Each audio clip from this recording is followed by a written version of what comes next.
Hi every one. எனக்கு Tuesday. So Monday மோட்டிவேஷனோட எல்லாருமே வந்து அறக்க பறக்க வந்து ஸ்கூல் காலேஜ் ஆஃபீஸ் எல்லாரும் கிளம்பியிருப்பீங்களா? எஸ். ஸோ அதே மாதிரி தான் நானும் கிளம்பியிருக்கேன். ஸோ எனக்கு என்னன்னா, எனக்கு ஒரு சின்ன ஒரு ஷார்ட் இது பார்த்தேன். ஸோ நான் அதோட பேர் வந்து அப்புறம் சொல்கிறேன். ஏன்னா நான் எப்போல்லாம் வரப்போ வந்து அந்த பேர் வந்து நான் மறந்துடுறேன். சரி, ஓகே, நான் ரீகால் பண்ணிவிட்டு உங்களுக்கு நான் சொல்கிறேன். ஒன்றும் இல்லை, உங்களுடைய டைம்லைன். ஓகே, ஃபார் எக்ஸாம்பிள் நம்ம இந்த பூமியில் வந்திருக்கோம். ஸோ எப்படியும் நமக்கு வந்து ஒரு டைம்லைன் வந்து ஃபிக்ஸ் பண்ணியிருப்பாங்க.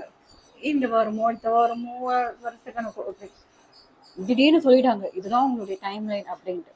அதுக்கடுத்து என்ன பண்ணுவீங்க? ஃபர்ஸ்ட் வந்து நம்ம ஃபிக்ஸ் பண்ணது, ஓ மை காட், நம்மளுடைய டைம்லைன் ஃபிக்ஸ் ஆயிடுச்சா? ஓகே, அப்போ நம்ம இங்கே இருந்து என்ன பண்ணியிருக்கோம்? ஸோ என்னெல்லாம் வந்து நல்ல ஹேபிட் பண்ணியிருக்கோம், என்னெல்லாம் வந்து நம்ம வந்து அவாய்ட் பண்ணணும்ன்ட்டு ஒரு லிஸ்ட் அவுட் பண்ணுவீங்களா? ஸோ எது நம்ம பண்ணியிருக்கணும், எது நம்ம பண்ணியிருக்க கூடாது அப்படின்றது உங்களுக்கே வந்து ஒரு அனலைஸ் பண்ணுவீங்களா? ஸோ அந்த மாதிரி தான் எவ்ரி டேயும் நீங்கள் வந்து யோசிக்கணும்.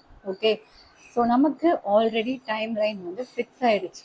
ஓகே, ஸோ ஒரு டார்கெட் வந்து உங்களுக்கு அந்த கொடுத்துருப்பாரு. ஓகே, ஸோ அதுக்கு முன்னாடி நம்ம ஒவ்வொரு நாளும் வந்து எப்படி வந்து நம்ம வந்து பீஸ்ஃபுல்லாக, எப்படி வந்து அடுத்தவங்களை ஹர்ட் பண்ணாமல் முடிஞ்ச அளவுக்கு, ஓகே, ஹர்ட் பண்ணாமல் இருக்கணுன்றதை மட்டும்தான் வந்து நம்ம வந்து யோசிக்கணும். ஸோ முடிஞ்ச அளவுக்கு அப்பப்போ யாரையாவது ஹர்ட் பண்ணிட்டீங்களா, சாரி கேளுங்க.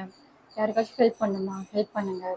இல்லை உங்களுக்கு ஒன்றுமே பண்ணணும்னு தோணலை அப்படின்னா just be relax, be calm, சும்மா கூட உட்காருங்க.